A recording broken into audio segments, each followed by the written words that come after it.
Hello friends, வாங்க எல்லாம் எப்படி இருக்கீங்க? நான் நல்லா இருக்கேன். இன்றைக்கி என்ன பார்க்க போகிறோன்னா, கொள்ளு முளைக்கட்டின குழம்பு தான் பார்க்க போகிறோம். சூப்பராக இருக்கும் குழம்பு இது. வாங்க, கொள்ளு கொஞ்சம் நிறைய எடுத்திருக்கேன் நான். அவரைக்கொட்டை ஒரு பொடி, மூக்குக்கல்ல ஒரு பொடி எடுத்திருக்கேன். நீங்கள் என்ன கொட்டை வேணும்னா எடுத்துக்கலாம்.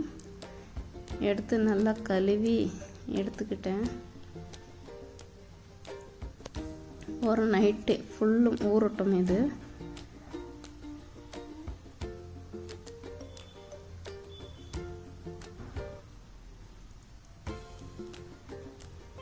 பாருங்கள், நல்லா ஊறி வந்துடுச்சு காலையில். இது தண்ணி வடிச்சிட்டு எடுத்துக்கலாம். இது இப்படி நான் வச்சிடுவேன். ஒரு மூடி போட்டு மூடி வச்சிடுவேன். பாருங்கள், ஒரு நைட்டு ஒரு பகல் அப்படியே இருக்கட்டும். பாருங்கள், சூப்பராக மழை வந்துடுச்சு. மிளகு பாரு, இவ்வளோ வந்தால் போதும், நிறையா வர தேவையில்லை. வாங்க குழம்பு செஞ்சிடலாம். எப்படி செய்கிறது பார்க்கலாம் வாங்க. சாம்பார் நீட்டு கத்திரிக்காய் நான் 2 எடுத்துருக்கேன். உருளைக்கிழங்கு 2 எடுத்து கட் பண்ணி வச்சுருக்கேன்.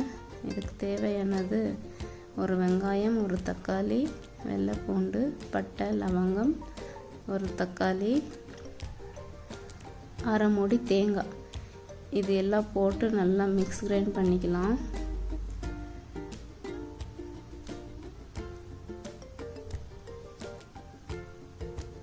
நைஸ் அரைச்சி எடுத்துக்கலாம்.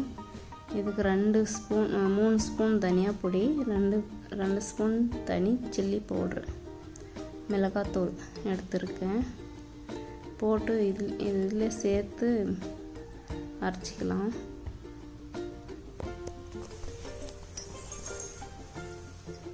பாருங்கள், சூப்பராக நைஸாக அரைப்பட்டு வந்துடுச்சு.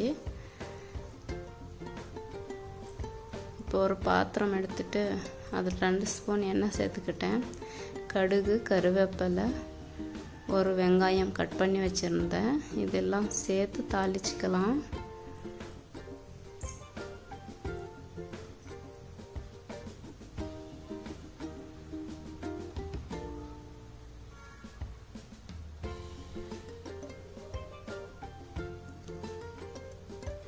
தாளிப்பு வந்த உடனே கொட்டை சேர்த்துக்கலாம்.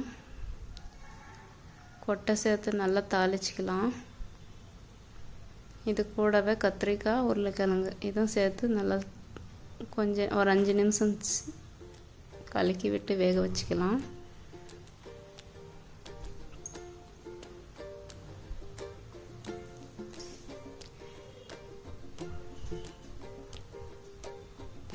இந்த மாதிரி செஞ்சால் ஹெல்த்துக்கும் நல்லது. இந்த மாதிரி செஞ்சு சாப்பிடுங்க.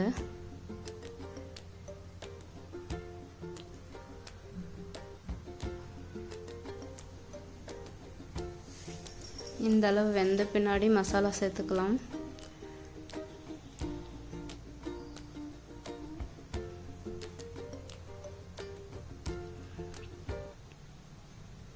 அந்த மசாலா பச்சை வாசனை போகிற வரையும் தாளிச்சிக்கலாம். பச்சை வாசனை போன பின்னாடி மிக்ஸி கழுவி எடுத்து தண்ணி ஊற்றிக்கலாம்.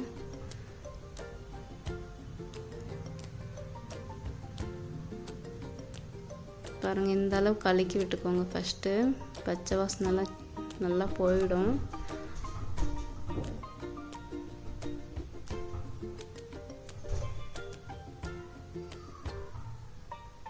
தண்ணி பார்த்து ஊற்றிக்கோங்க. அவ்வளவு கெட்டியாக இல்லாமல், தண்ணி மாதிரி இல்லாமல், அது வெந்து வர்றப்பட்டுக்கு சரியாக போயிடும். இந்த மாதிரி செஞ்சு பாருங்கள் ஃப்ரெண்ட்ஸ், நல்லாயிருக்கும் குழம்பு.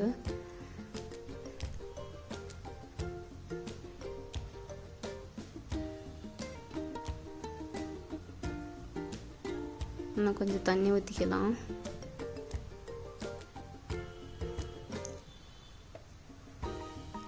இப்போ வேகட்டும். தேவையான அளவு உப்பு சேர்த்துக்கலாம். அவ்வளோதான் ஃப்ரெண்ட்ஸ், இப்போ வேகணும். பாரு வெந்து வந்துடுச்சு. சூப்பராக இருக்கும் குழம்பு, கமகமானது. பாருங்க ஃப்ரெண்ட்ஸ், வெந்து வந்துடுச்சு. கத்திரிக்காய் உருளைக்கிழங்கு வெந்துக்குதா பார்த்துக்கலாம். இன்னும் கொஞ்சம் நேரம் வேகணும். பாருங்கள், இப்போ வெந்துடுச்சு. அவ்வளோதான் ஃப்ரெண்ட்ஸ், சூப்பராக வெந்து வந்துடுச்சு.